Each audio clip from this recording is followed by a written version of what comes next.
Ayan, magandang hapon po sa ating lahat. Ipapakita ko po sa inyo mga idol no kung paano namin tinatanggal itong 4x4 by 7 feet na fence concrete post. Ayan. Simple lang ka mga idol no. Dahil waluhan siya, kailangan natin na hilain muna ang kabilaan no. Ayan, kabilaan muna ang hilain. Tapos sa sino pang hindi nakapag-follow ng Facebook page natin, nay lang. Hop, mamaya mo na. Nakapag-follow ng Facebook page natin, follow na po kayo. Gem Hardware ang Kukulamber ang Concrete Products, Palulang Branch.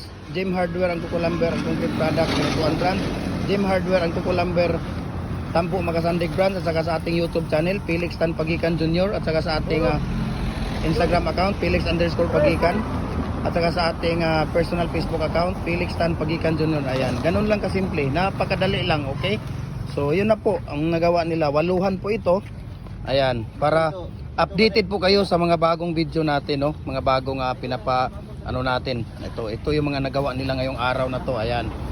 1, 2, 3, 4, 5, 6, 7, 8. 8 set po, no? Na nagawa nila ngayong araw na ito. Ayan, kung makikita ninyo, 8 set po 'yan. So, napakasimple lang po, no? Napakadali lang. Napakadali lang tanggalin. Ayan. So, ayan, thank you so much po sa ating lahat and God bless po sa ating lahat, no, mga idol.